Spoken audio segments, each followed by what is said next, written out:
जय बोलिए सदगुरुदेव की जय। सदगुरु कबीर साहिब की जय। संत भक्तों की जय। गुरु गोविंद की जय। साहिब जो रुपेगा तो क्या पाएगा। तो कहते हैं कि जहर जी मिदे रोपिया अमी सींचे 100 बार। अगर व्यक्ति जहर रोपता है और उसको क्यों नहीं तुम दूध से रोज सिंचाई करो, घृत से सिंचाई करो, तो उसमें फलेगा सो और जो उगेगा सो तो अमृत तो नहीं उगेगा, वो तो वही उगेगा जो तुम रोपेगे। हम अपने जीवन में जो कुछ भी रोपण करते हैं, अर्थात हमारे भीतर का जितना भी अवगुण होता है और अवगुण में ही और दुर्गुणता को ही हम जीवन में धारण किए जा रहे हैं। इसी में मनुष्य सदा जिए जा रहा है। मनुष्यों के अंदर सदियों से चालबाजी है, धोखाधड़ी है, एक दूसरे को धोखा देने में सकुशल है, जितना हो सके उतना धोखा दे करके अपना काम बनाता है, अपना काम बनाने के लिए सदा धोखे देता है। और इसलिए साहब कहते हैं कि जहर जी मिदे रोपिया। जिस व्यक्तियों ने अपने जीवन में, अगर तुम दूसरे को धोखा देते हो तो किसी और को धोखा नहीं दिए, तुम अपने को धोखा दे रहे हो, किसी और को धोखा नहीं दिए। क्योंकि अगर तुम औरों को धोखा दिए तो अवगुण तुम्हारे भीतर भरा, जो धोखा खाया उसके भीतर अवगुण नहीं भरा, किसके भीतर भरा। अगर हम दूसरे का कोई धन चोरी करते हैं तो जिसका चोरी हुआ उसका क्या बिगड़ा, लेकिन जिसने चोरी किया उसका बिगड़ गया। जिसने चोरी किया है उसका बिगड़ा। इसलिए तो सदगुरु कबीर साहब कहते कि कबीरा आप ठगाई। कहते हैं कि तुम संसार वालों से भले ही ठगे जाओ, कबीरा आप ठगाइए। कोई क्या करेगा, मेरा धन ठग कर ले जाएगा तो खाएगा ही। और न ठगिए कोई, किसी औरों को मत ठगना। क्यों भाई? कहते आप ठगे सुख उपजे। कहते कि अगर तुम्हारा चला जाता है तो तुम्हारे चले जाने के बाद उसमें जितना भी अवगुण के रूप से कमाई होता है, चालबाजी की तरह कमाई होता है, धोखाधड़ी की कमाई होता है, तो कहते हैं वो तो सब तुम्हारा लेकर चला गया। तुमको विश्वास नहीं होगा, तुम कभी किसी मजबूर को तुम मदद करना, देखना तुम्हारा हृदय कितना खुशी से भर जाएगा। किसी पीड़ित व्यक्ति को तुम सहारा देना, किसी मजबूर को तुम सहारा देना, किसी भटके को तुम रास्ता बताना, किसी गरीब आदमी को अर्थ से, धन से, विचारों से जो भी सहयोग करो, देखना उस समय में तुम्हारा हृदय खिलने लगता है। तुम करके देखो कि होता है कि नहीं ऐसा। इसलिए कबीर साहब कहते हैं कि कबीरा आप ठगाइए और न ठगिए कोई। आप ठगे सुख उपजे और ठगत दुख हो। क्योंकि दूसरों को तुम ठगते हो, तुम और कर्मों की पोटरी अपने जीवन में बांधते हो। इसलिए सदगुरु कबीर साहब कहते हैं कि जहर जी मिदे रोपिया। जिसने अपने जीवन में जहर रोपण किया, अमी सींचे 100 बार। अब दरवाजे पर लगा दिए बबुल के पेड़ और प्रतिदिन उसमें दूध और गंगा जल डाल रहे हो, घी भी कभी कभी डाल देते हो और सोच रहे हो कि अब इसमें आम फरेगा है, और रोज उसकी सर सफाई कर रहे हो। क्यों? आम फरने के लिए कि हम प्रतिदिन यहाँ झाड़ बहार कर रखे हैं और प्रतिदिन तुम उसको अगोर भी रहे हो कि मैं ये रोपा हूं तो इसमें आम फरेगा। क्यों भाई, क्यों आम फरेगा? इसलिए आम फरने की प्रतीक्षा तुम कर रहे हो कि मैं जो रोज प्रतिदिन दूध से सिंचाई कर रहा हूं। किस चीज से सिंचाई कर रहे हैं? दूध से। प्रतिदिन हम दूध से और घी से घृत से इसकी सिंचाई कर रहा हूं, जरूरत पड़ता जल की तो दूध और घी डाल देता कि ताकि इसमें अच्छा से ये कांट ना निकल करके इसमें फल लगेंगे। और प्रतिदिन तुम सींचे जा रहे हो, तुम भी प्रतिदिन सत्संग में आते हो, प्रतिदिन कथा सुनते हो, प्रतिदिन सत्संग सुनते हो, हमेशा पूजा याचना व्रत उपासना करते हो, ध्यान सुमिरण भी करते हो प्रतिदिन, लेकिन भीतर में तुमने जो बीज रोपा है, जो वासनाओं का बीज रोपा है, जो काम क्रोध का बीज रोपा है, वासनाओं मतलब कि संसारिक वासना। वासना कई प्रकार की होती है, धन की वासना, पद की वासना है ना, पुत्र आदि की वासना, काम धंधे की वासना। मैं ये नहीं कह रहा कि काम धंधा छोड़ देना चाहिए, अकर्मी का मतलब काम धंधा छोड़ना नहीं।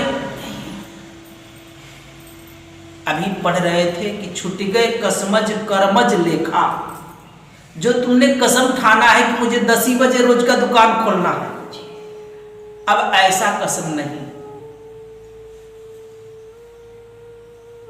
ऐसा कसम छूट जाता है।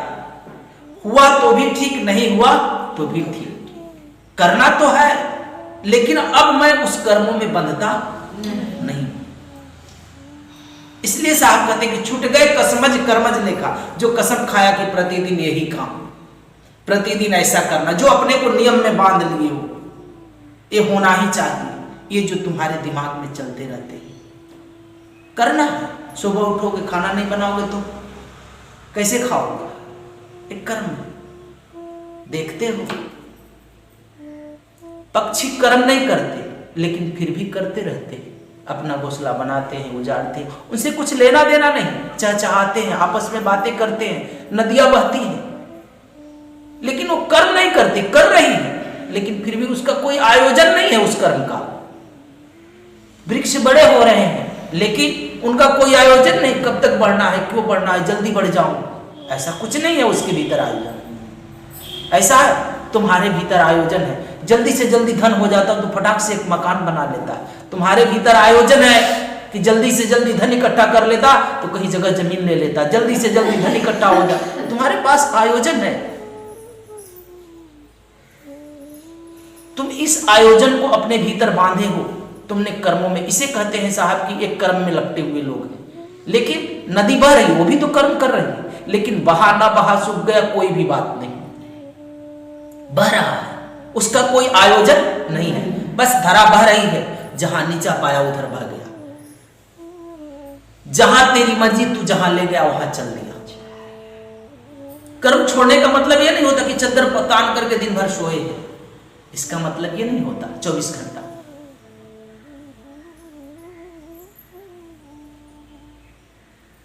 और बहुत सारे आलसी लोग तो कह देते हैं, कितने भी साधु महात्मा बड़े बड़े बन जाते हैं तो कहते हैं अजगर करे न चाकरी, पंछी करे न काम, दास मनुका कह गए सबका दाता राम। तो कितने लोग ऐसे पड़े रहते हैं। तो सही बात कहा मलुक साहब ने, अजगर कभी कोई नौकरी करने किसी के यहाँ ऑफिस में नहीं जाता है कि नहीं, किसी का घर मकान बनाने नहीं जाता है, कोई जज कलेक्टर पुलिस अधिकारी नहीं बनने जाता, आदमी जाता है, प्रयत्न करता है बनने का, लेकिन फिर भी वह अजगर कर्म करता है, अंगड़ाइया लेता, वो भी खसकता, वो भी आनंद से रहता और अपना भोजन उसका मिल जाता, कोई उपाय नहीं करता, उसके लिए कोई उपाय नहीं करता, फिर भी उसका भोजन मिल जाता। जो खसकने का कर्म है वो कर रहा है। परमात्मा तुम्हारे ही हाथों से तो कर्म करेगा, किसके हाथों से करेगा? लेकिन जो कर रहे हो वो परमात्मा का है, लेकिन तुमने ऐसे नहीं माना, तुम तो माना कि हमने किया, एक कर्म बंधा तुम्हारा।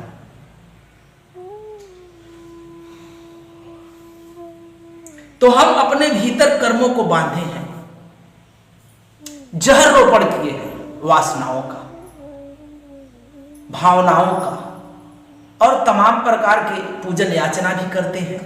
क्यों? क्योंकि कुछ अच्छा हो, अच्छा फल लगे, और दोनों तरफ से फल लगता। पापादि कर्म करता तो देखते हो पाप कर्म का फल लगता, पुण्य आदि करता तो वो भी फल लगता। भोगता दोनों तरफ से है। बहुत बार कथा सुनते कि एक पक्षी है तो कोई लोहे के पिंजड़े में बंद है, कोई सोने के पिंजड़े में। देखते हो लोहे का पिंजड़ा तो सब छोड़ना चाहते, सोने का पिंजड़ा कोई छोड़ना चाहता, कहते कि कुछ और दिन रह लूं। हालांकि दोनों बंधन है, लेकिन विवेकशील पुरुष लोहे का ही नहीं सोने का भी परित्याग किया, कहा कि दोनों बंधन है, दोनों का ही परित्याग करते हैं।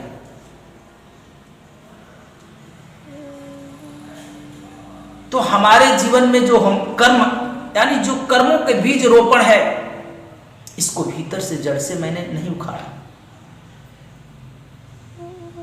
इसको निकाल कर छोड़ा नहीं, बल्कि इसको आराम से इसमें थोड़ा थोड़ा पानी प्रतिदिन उन कर्मों में डालते रहा। और प्रतिदिन सत्संग में भी तो आते,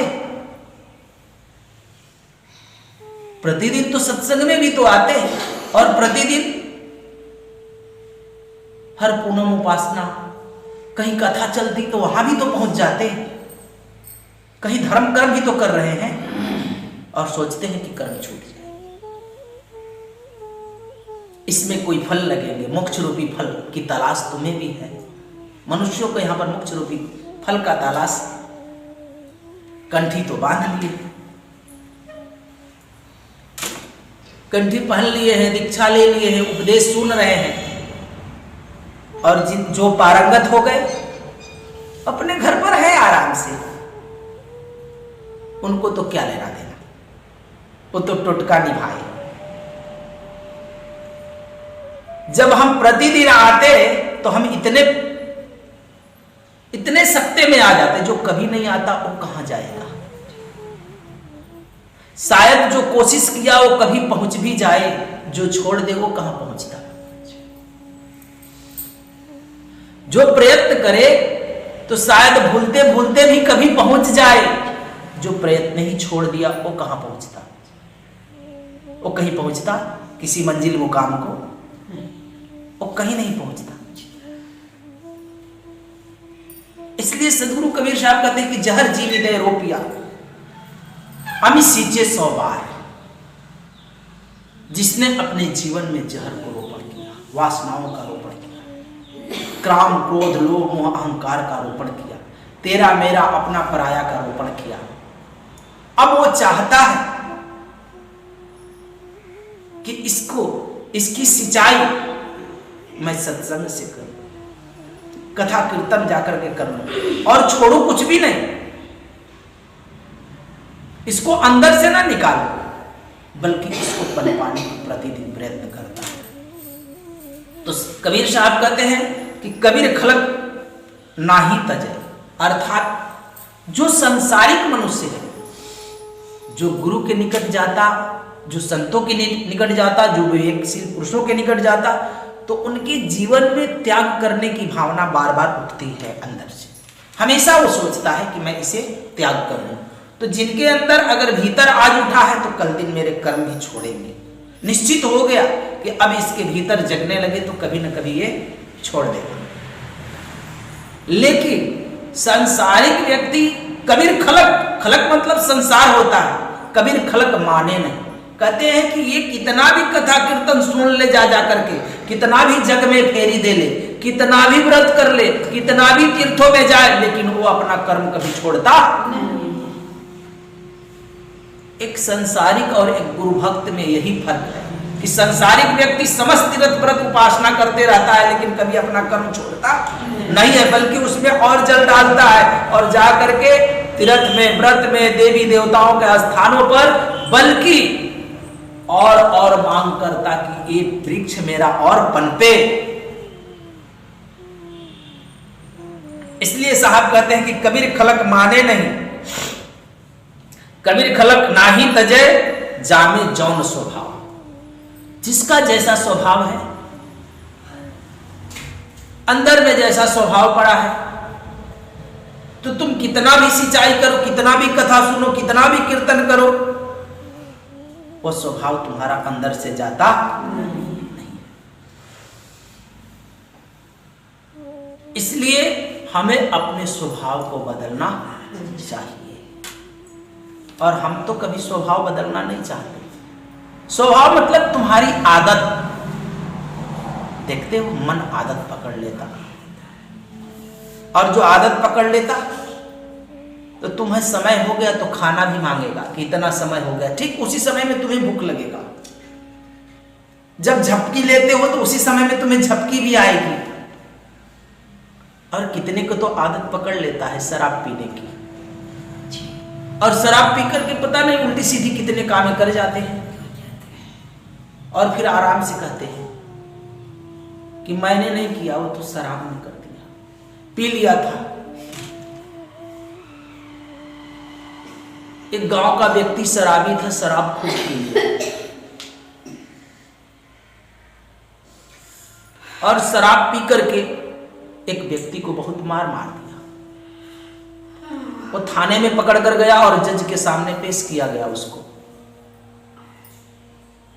पूछा गया कि क्यों भाई, तुमने गुनाह किया? कहा कि हुजूर, मैंने गुनाह कोई नहीं किया, सारी गुनाह शराब की थी। मैं तो उस बेचारे को कभी बोलता भी नहीं, इतना सीधा साधा आदमी है वो। मैं पिटा नहीं उसको, मैंने नहीं मारा, शराब ने, सबने शराब ही मारा उसको। तुम भी ऐसा ही कहते हो।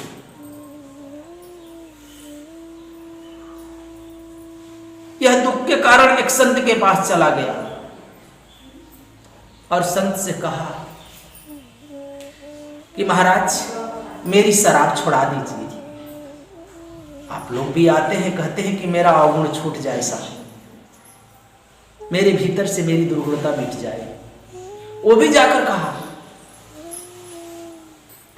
कि साहब मेरा शराब छुड़ा दीजिए। कहे कि बिल्कुल छूट जाएगा, चिंता मत करो। कहे कि चलो। जाने लगे रास्ते में, एक जगह वह सब संत पुरुष ने क्या किए, जो साहब थे वो एक वृक्ष को यूं ही पकड़ लिए, आराम से। वो बेचारा आगे बढ़ गया तो कहा कि साहब आप क्यों नहीं आ रहे हो? कहे कि पेड़ मुझे पकड़ के रखा है।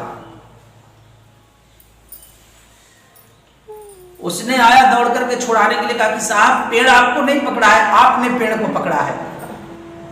कहा कि नहीं भाई, पेड़ ने मुझे पकड़ा है, मैंने पेड़ को नहीं पकड़ा है। कहा कि नहीं साहब, आप ही ने पेड़ पकड़ रखा है जबरदस्ती। कहा हाँ, तुमने सही कहा, ऐसा ही तुम्ही ने शराब पकड़ रखी है जबरदस्ती, शराब ने तुमको नहीं पकड़ा। कोई भी अवगुण हम खुद पकड़ कर रखते हैं, अवगुण मुझे कभी पकड़ता नहीं। जी, जो भी अवगुण है हमारे जीवन में और समझ में आ गया कि मेरा अवगुण है, तो जरूर परित्याग करना चाहिए। लेकिन हम ही नहीं छोड़ते हैं, हम ही पकड़ के रखते हैं, और हमारा मांग करता है, क्योंकि तुम्ही ने आदत उसे दी है। मन तो तुम्हारी सेवक है, तुम्हारे सेवा में रहता है, और तुम प्रतिदिन का उसको ड्यूटी बजा दिए, लगा दिए। अब अचानक छोड़ना पड़ गया, समझ आई कि शायद मेरा मन गलत जा रहा है, और ये समझ आ गई तुमको, तो तुम छुड़ाने की बात करते हो, तुम्हें वो बेचैन करता है। कहता है कि प्रतिदिन जाता था, आज क्यों नहीं जाएगा? सब दिन गया, कुछ हुआ, आज जाएगा तो क्या हो जाएगा? आज एक दिन में क्या होता, चल कल से छोड़ लेना है ना? तुम भी कहते हो कल से हम ध्यान कर लेंगे, इतने दिन नहीं किए, 15 दिन का ध्यान करेंगे तो क्या हो जाएगा? कुछ होता, चल 2-4 दिन नहीं कर लेंगे, उसी में 1 दिन कर लेंगे, हाँ ना के बीच में रहेंगे। भाई किए हो साधना? कहोगे हाँ किए हो साधना। नहीं, 2 दिन छूट गया, 2 दिन किए, 5 दिन आए, 4 दिन नहीं आए, ऐसे ही चलते हो, ऐसे ही जीवन में चले जा रहे हो। और चलते चलते एक दिन को मंजिल के करीब पहुंच जाते, फिर तुम्हें पश्चाताप होती कि समय मिला था, अवसर भी मिला था, संग साथ तो थे ही, इतना बार रोज कहा, एक बार भी मैंने नहीं सुना, थोड़ा बहुत सुना भी तो उस पर पर्दा मैंने डाला। अब तो जाने की बारी आ गई, कुछ हाथ ना लगा। जीवन भर जिसके लिए हमने मेहनत किया, रात दिन एक करके खटा, अब मेरे उस संग साथ भी नहीं जा रहा। इसलिए साहब कहते हैं कि जहर जीमी दे रोपिया, हम सींचे 100 बार, लाख हमने सत्संगों में गया। कबीर खलक आही तजय, जामे जौन स्वभाव। तो व्यक्ति के अंदर जो स्वभाव होता है, जो संसारिक लोग होते हैं वो अपने स्वभाव के अनुसार ही काम करते रहते हैं। जो छली आदमी है, जो कपटी आदमी है, धोखाधड़ी देने वाला है, वो समय समय पर लोगों को धोखा देते रहता। समय की उसे तलाश होती है, समय मिल जाने पर सदा धोखा देता है। साहब कहते हैं बिरह की ओदी लाकड़ी सपुचे और धुआं। बिरह की ओदी लाकड़ी सपुचे और धुआं, दुखते तब ही बाची हो जब सकलो जली जाए। कहते हैं कि अगर गीली लकड़ी होती है और उसे जलने की बारी आ जाती है तो मालूम है क्या करता है? धुआं ही धुआं देता है। सूखी लकड़ी होती है तो क्या होता है? उसमें जरा भी धुआं नहीं होता। लेकिन ओदी लकड़ी होती है तो संकोच करता है जलने में। नहीं,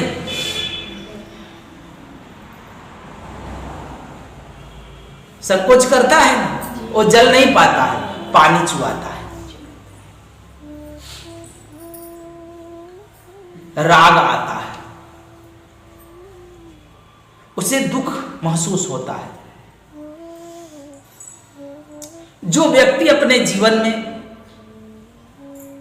अपने दुर्गुणों का त्याग नहीं किया रहता है और हृदय में उसको परमात्मा के प्रति प्रेम और श्रद्धा रहता है, तो जब वो किसी कथा में पहुंच जाता है और कहीं प्रेम की चर्चाएं कथा की चलने लगी, परमात्मा के प्रति प्रेम की, तो वो बेचारा रोते ही रहता है। उसके आंखों से आंसू आता है, उसके भीतर विरह पैदा होता है परमात्मा को प्राप्त करने की। लेकिन उसके भीतर से जो त्याग नहीं रहता है, इसके कारण वो रोता है। उसके भीतर राग होता है, राग के कारण रोता है, उसका मिटता नहीं अंदर से, इसलिए वो गुहार करता है। इसलिए साहब कहते हैं कि जैसे ये ओदी लाकड़ी होती है तो सब कुछ यानी संकोच करता कि मेरा क्या होगा, मेरे जीवन के जो अवगुण है इसके बारे में क्या होगा, उसके दरबार पहुंचूंगा तो मेरा क्या होगा, इसलिए वो रोता है। साहब इसलिए कहते हैं कि बिरह की ओदी लाकड़ी, ओदी मतलब कच्ची है, अभी सूखी नहीं है, अभी पक्का नहीं हुआ। 2 दिन ध्यान किया, थोड़ा सा प्रकाश दिखाई पड़ा, लेकिन पाया नहीं, फिर उतर गया।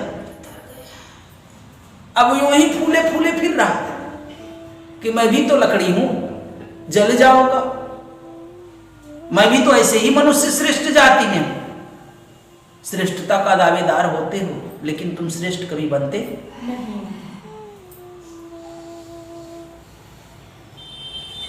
तो इसलिए साहब कहते कि बिरह की ओदी लाकड़ी सपुचे और धुआं, संकोच करता है जल, और जब तक उसकी पूरी पानी जल नहीं जाती है, ओदापन मिट नहीं जाता है, तो जलते रहता है और पानी छोड़ते रहता है, पानी छोड़ते रहता है, पानी छोड़ते रहता है। लेकिन जब वो भी एग्री हो जाता है कि नहीं मुझे जलना ही है, राजी रहता है कि मुझे जलना है, तो एक समय ऐसा आता है कि पानी चूते चूते उसका पानी सूख जाता है, और सूखने के बाद वो धीरे धीरे जल जाता है। अगर जो लकड़ी जल नहीं पाता है तो उसे दोबारा जलना पड़ता है, वो कोयला ही बन के रह जाता, देखते हो, फिर वापिस अग्नि में उसे जाकर के जलना पड़ता है। वापिस दोबारा जब कोयला हो जाता है तो देखते हो दोबारा जलना पड़ता है। लेकिन जब वो उसमें सूख जाता है और जो धीरे धीरे पूरे जल जाता है, वैसे ही मनुष्य अगर सत्संग में लगा रहे सब दिन और अपने सुमिरन और भजन में लगा रहे, तो एक न एक दिन जरूर मंजिल तक पहुंच जाता है। लेकिन यही चालबाजी सब दिन चलता रहे कि सत्संग होता रहे और तुम कंठी पहन करके घूमते रहो, तो तुम्हारा नैया कौन पार लगाए? थोड़ा सा जोर लगाया, कहते हैं ना, धोबिया जल बिच मरता, एक रत्ती के जोर लगाए छोड़ दिए भर मासा। थोड़ी सी जोर लगाया कि कंठी ले लिए, हम भी गुरु भक्त हो गए, लगाए भी 5 दिन के बाद ना पत्ता हो गए। कहां जाओगे? बिना परमात्मा का सुमिरन किए हुए कोई भी जीव का इस भूधरातल पर उद्धार नहीं। चाहे अब करो और चाहे करोड़ों वर्षों के बाद करो, यह जन्म में कर लो चाहे लाखों बार जन्म लेकर करना जरूर पड़ेगा। बिना किए कोई उपाय नहीं उस परमात्मा के द्वार में प्रवेश करने का, कोई ही उपाय नहीं है। चाहे तुम आज कर लो और चाहे करोड़ों वर्ष के बाद करना, लेकिन करना पड़ेगा। बिना किए कोई उपाय नहीं, उसमें प्रवेश करने का कोई उपाय ही नहीं। बालू को पेर देने से शायद कभी तेल निकल जाए, बालू को पेर देने से शायद कभी तेल निकल जाए, लेकिन परमात्मा के भक्ति किए बिना कोई संभावना नहीं जीव का उद्धार होने का। ये करना ही पड़ेगा, हर हाल में करना पड़ेगा। देखते हो कभी निकल जाए, ऐसे बालू से तेल निकलता नहीं है, लेकिन शायद जैसे पहले आज से 20 साल पहले जानते थे कि बरान से तेल निकलता है, तो शायद कोई और टेक्निक आ जाए कि बालू से भी तेल निकाल ले, पानी से भी तेल निकाल ले। पानी से तो निकलता भी है, लेकिन परमात्मा के भक्ति किए बिना कोई उपाय नहीं है जीव का उद्धार का। तो साहब कहते हैं कि विरह की ओदी लाकड़ी सपुचे और धुआं। तो जो व्यक्ति के अंदर विरह जगता है, चला गया कथा में कीर्तन में, हम भी थोड़ा जाकर के सुमिरन कर ले परमात्मा का, है ना, हम भी थोड़ा कथा में पहुंचे, और कथा में पहुंच भी जाता। और जब प्रेम की चर्चा चलती है, जब उसे अपनी अवगुणों का ख्याल आता है कि मैं अभी पक्का हुआ, तो वो भी आंसू बहाता है, वो भी रोता है। हम बहुतों को देखे हैं, कृष्ण कथा सुनता है तो रोता है, राम कथा सुनता है तो रोता है, सीता हरण हो गई, कितना तो यहाँ पर सीता हरण हो गया, वो तो रोता होगा कि सीता जी के। अब ऐसे ही प्रेम कथा सुन रहा, रोता है। अगर वास्तविक कथा सुने, अगर रोए तो शायद कुछ कट जाए। अब सीता जी हरण हो रहा है, अभी आजकल सीता हरण नहीं हो रहा, पहले होता था सीता हरण, आजकल सीता हरण नहीं हो रहा। सीता खुदे रावण के संग जाने के लिए तैयार है। हाँ, आजकल सीता हरण नहीं होता, आजकल तो सीता रावण के संग जाने के लिए तैयार है। आज की सीता कहती है राम के साथ कौन रहेगा, रावण के साथ तो सब कुछ ऐश्वर्य था, इसके साथ जंगल में कौन बन बन भटकेगा। रावण सिद्ध पुरुष, प्रतिभाशाली पुरुष, विवेकी पुरुष, उसके यहां सारी व्यवस्थाएं, उसके पास पुष्पक विमान। हाँ, रावण घोर तपस्वी, महान ज्ञानी, महान पंडित, और राम जो दूसरे के कहे पर अपने पति को घर से निकाल दे, राम के साथ कौन जाए। दूसरे के कहे पर, धोबी के कहे पर घर से निकाल दिया, गाँव वाले के कहे पर पत्नी को घर से निकाल दिया। ऐसे राम के संग कौन रहेगा, ऐसे कृष्ण के साथ कौन रहेगा। घर में पत्नी है और 10-15 और पकड़ कर ला दिया, ऐसे के साथ कौन रहेगा। कोई स्त्री राजी होगी। रावण भला आदमी था,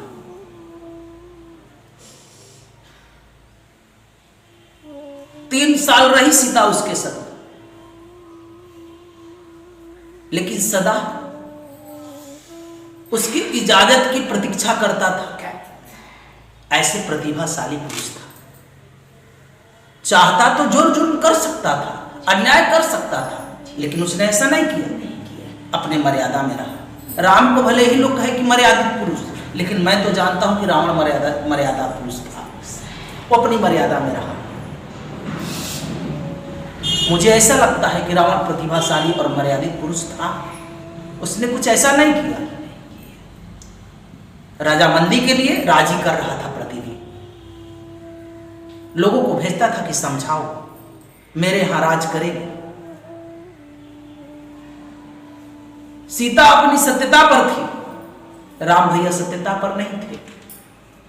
राम भैया पता नहीं, उनको शंका थी सीता पर सदा, इसीलिए तो छोड़ा है जंगल में। जो शक करे पुरुष उसके संग कौन रहे, और स्त्रियों पर संग सदा उसके पति करता रहता है। पुरुष सदा स्त्रियों पर शंका, लेकिन स्त्रियां भी कम नहीं होती है। पति भी लेट आता तो उस पर भी वो शंका जतलाती है कि जरूर कहीं ना कहीं कुछ न कुछ गड़बड़ है।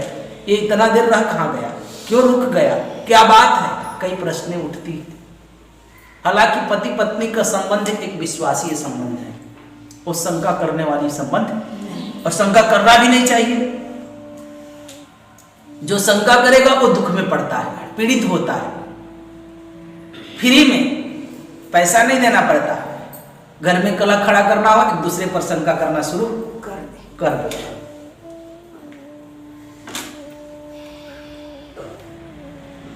तो आज की सीता रावण को खोजती है, राम को, कृष्ण को नहीं, कंस को।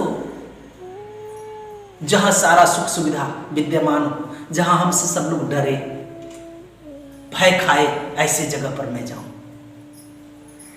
और सही भी बात है, जहां हमारी रक्षा हो सके, जहां हमारी रक्षा हो सके। ऐसा स्त्रियों को भी किसी की रक्षा की जरूरत नहीं पड़नी चाहिए। कर बहिया बले अपनी रक्षा स्वयं करना चाहिए। तो इसलिए साहब कहते हैं कि विरह की ओदी लाकड़ी सपुचे और धुआं, दुखते तब ही बाचियो जब सकलो जरी जाए, जब समस्त वासनाएं मेरे भीतर से मिट जाए, सब कुछ चाहत मेरे अंदर से चला जाए, तभी मेरा उसका दर्शन हो सकता है।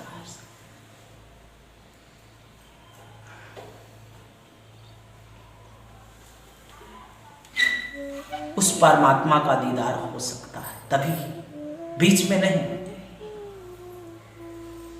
थोड़ा भी अगर गड़बड़ी है तो दर्शन नहीं होता।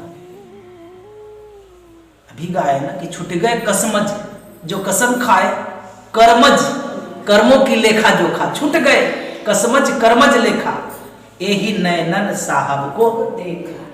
पहले नहीं, जब हमारा कर्मज और कसमज छूट गया, तब मैंने उस परमात्मा का दर्शन किया। धनी धनदास साहब कहते कि छूट गए कसमज कर्मज लेखा, यही नैनन साहब को देखा। और साहब कहते हैं कि जो तू साचा बानिया, साची हाट लगाए, उन गुरुओं को, उन संतों को, उन महात्माओं को, उन विवेकी पुरुषों को कहते हैं कि जो तू साचा बानिया, जो तू सत्य का सौदा देने इस संसार में चला है। यहां तो डंडी पसंगा चलता है, यहां कथा कीर्तने चलती है, कुछ लेन देन का व्यवहार चलता है, पूजा करा दिए दक्षिणा चाहिए, है ना, कथा करा दिए दक्षिणा चाहिए, यहां तो लेन देन चल रहा। लेकिन साहब कहते कि जो तू साचा बानिया साची हाट लगा, अगर तू सच्चा बनिया है, सच्चा व्यापारी है, सत्य का सौदा देने वाला है, तो सत्य का ही तू हाट लगाना। यहां तो सभी देवी देवताओं का नाम मंत्र दिया जा रहा है, सत्य उपदेश तो मिल ही नहीं रहा। कहते साची हाट लगा।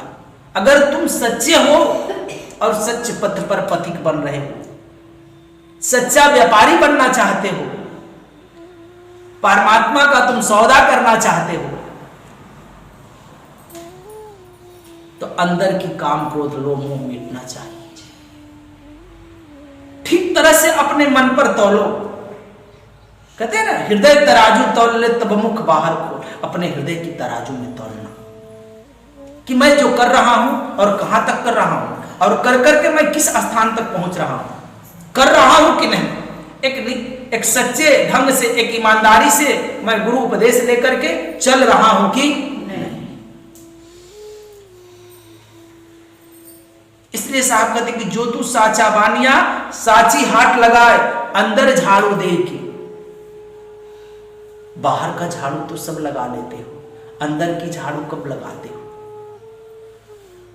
अंदर में झाड़ू मारो गुरु मंत्रों से, सुमिरन से, ध्यान से, स्मरण से, सत्संग में पहुंचकर।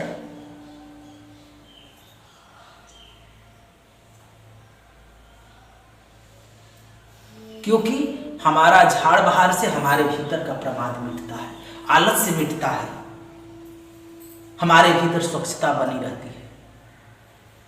इसलिए साहब कहते कि अंदर झाड़ू दे के बाहर कूड़ा बहाओ, अंदर की गंदगी तुम बाहर निकालो।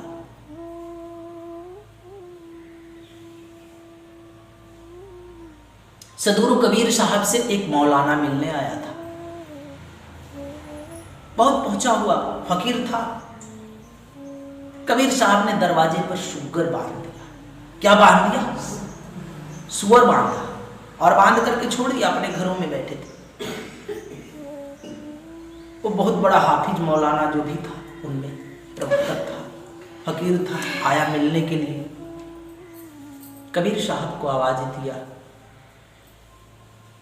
कबीर साहब से मिला, कहा कि यो तुम क्या ये कबीर कर रखे हो, तुम तो दरवाजे पर गंदगी रखे हो।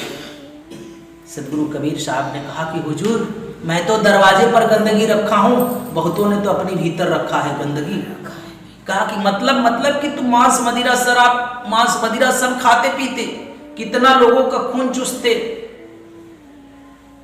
कितने अन्याय करते हो, तुम तो गंदगी अपने भीतर रखे हो, हम तो कम से कम अपनी गंदगी बाहर निकाल दिया। तो हमने हमारे अंदर की गंदगी बाहर निकालनी चाहिए, और जब तक हमारे भीतर की गंदगी नहीं निकलती है तब तक अंदर में प्रवेश करने की कोशिश तुम्हारी कामयाब नहीं होगी। इसलिए हमें उस परमात्मा से अगर मिलन करना है, अपने जीवन का उद्धार करना है, तो मुझे अपने अवगुणों को दिन प्रतिदिन धीरे धीरे इसे मिटाना चाहिए। अगर आदत गहन हो गई है तो धीरे धीरे इसे मिटाओ। प्रेम से बोलिए सदगुरुदेव की जय, सदगुरु कबीर साहिब की जय, संत भक्तों की जय, गोविंद की जय साहिब। चलिए आप लोग एक छोटा सा भजन गा लीजिए। गुरु से मिलो बन के दाता हो, मिली जाएंगे विधाता। गुरु से मिलो बन के दाता हो, मिली जाएंगे विधाता। गुरु से मिलो बन के दाता हो, मिली जाएंगे विधाता। गुरु से मिलो बन के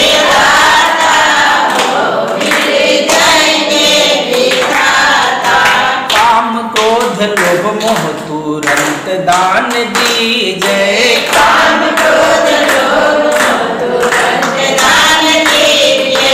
दान किया हुआ वस्तु कोई लेता है, लेता है।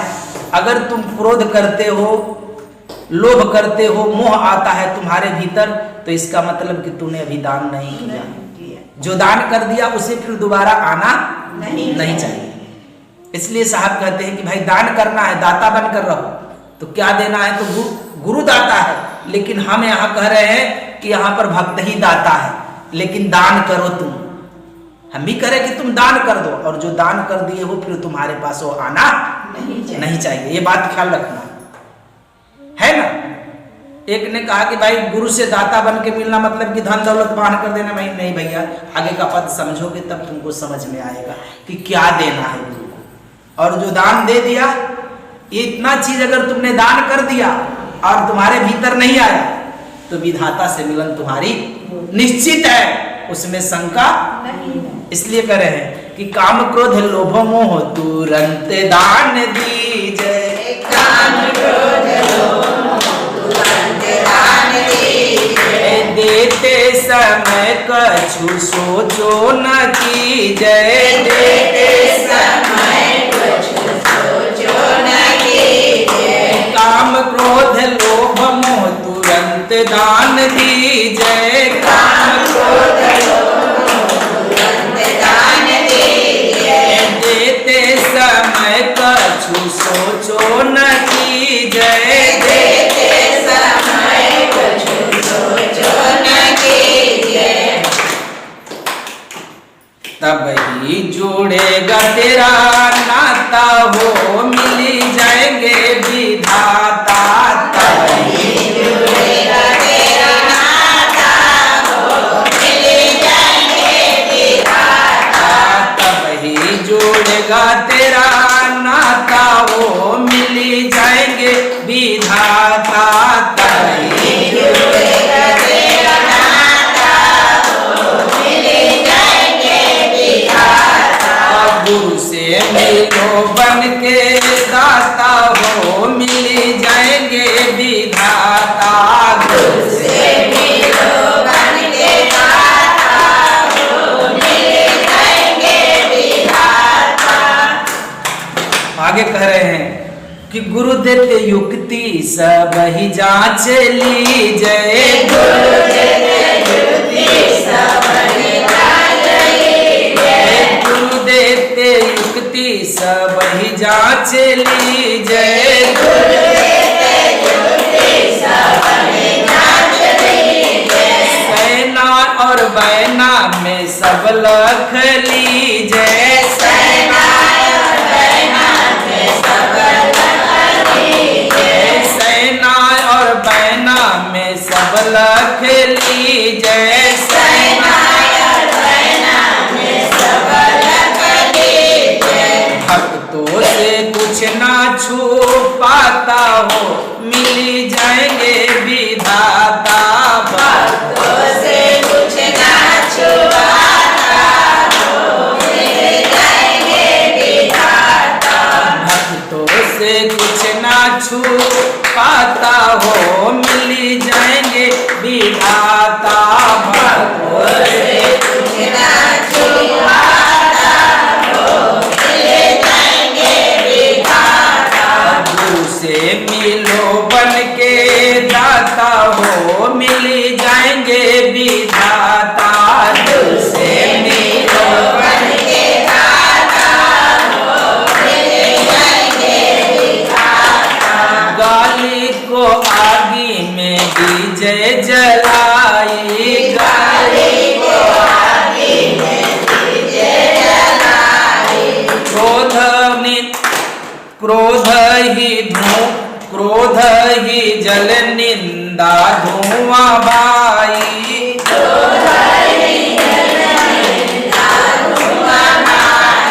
गाली को आगी में दीजय जलाई, गाली को आगी में दीजिए जलाई। क्रोध ही जल निंदा धुआं भाई।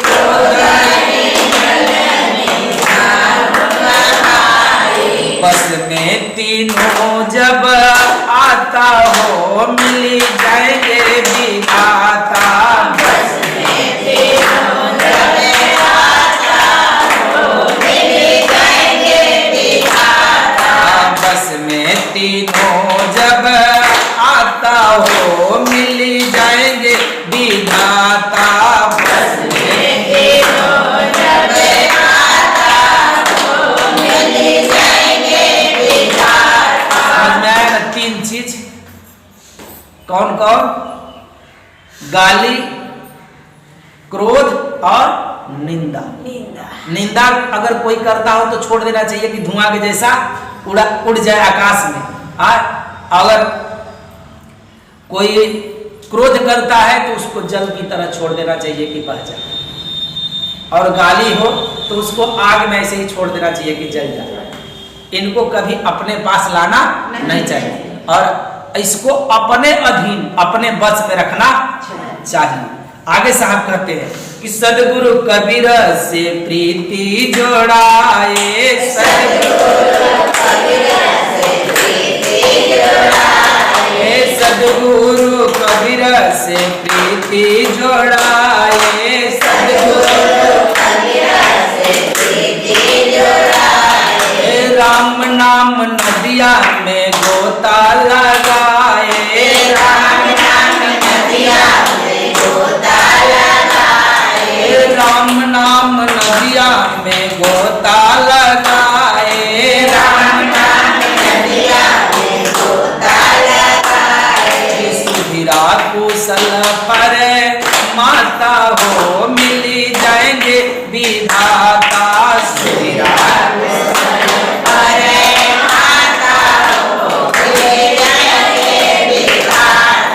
सुधीरा कुशल फर माता हो मिली जाएंगे विधाता, सुधीरा कुशल